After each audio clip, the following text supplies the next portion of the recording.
Ne-am întors în platou. Joia vorbim despre recomandări imobiliare, astăzi despre investiții, pentru că, dacă știți, dar suntem o redacție ce umblă puternic la acest aspect. Asta se aude foarte des în pauzele publicitare și după emisiune, unde ne putem lua niște apartamente ca investiții. Tânăra generație, acum ei gândesc altfel decât am gândit noi. Și asta nu poate decât să ne bucure.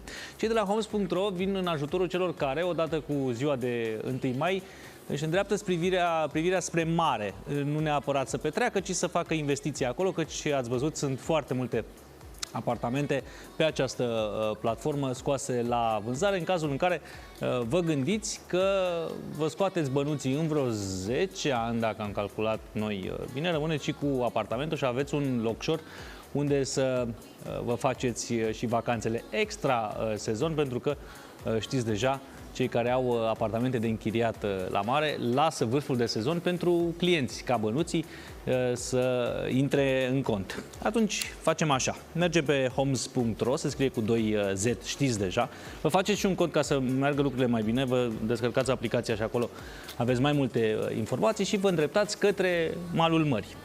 Avem o primă recomandare din Mamaia, este un apartament de tip studio, cu o suprafață de 54 de metri pătrați, nici mare, dar nici mic. La etajul 3 e decomandat, se predă la cheie complet mobilat și utilat. Prețul este de 90.000 de euro. Un astfel de studio se închiriază în perioada de vârf cu prețuri pornind de la, nu știu, 400 de euro pentru o săptămână până la 1000 de euro, la cum arată acesta, cred că e nițel mai scump. Repet, nu vă înghesuiți să stați voi, dacă sunteți proprietari, în vârf de sezon, ca să înțelegeți ceva din investiție, că așa i-ați spus la început.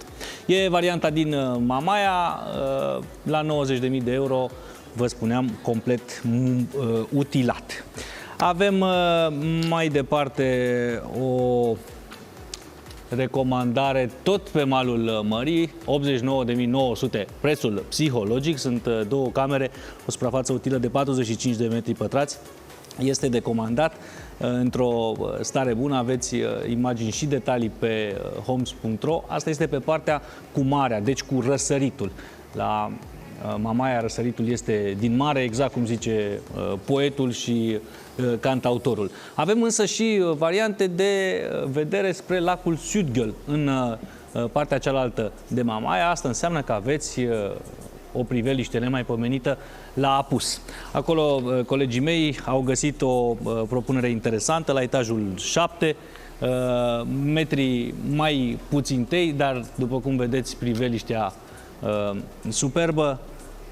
Este ideal pentru o investiție pe termen lung, deoarece zona este în dezvoltare turistică. Simțiți asta în fiecare an sau de la an, ridicându-se mai multe clădiri pe acea fâșie de pământ, din ce în ce mai lată, pentru că asta s-a dorit încă de la început. Ce vă arătăm acum este la etajul 7, vă spuneam, cu vedere spre apus. Mai multe detalii găsiți pe homes.ro, nu doar despre apartamentele de la malul mării, ci și despre apartamente, case, proprietăți în general de închiriat sau de vânzare în toată țara, în marile orașe, în orașele universitare, iată, la malul mării și, de ce nu, multe, foarte multe în jurul Brașovului, o altă zonă imobiliară în continuă dezvoltare. Mai multe detalii pe homes.ro.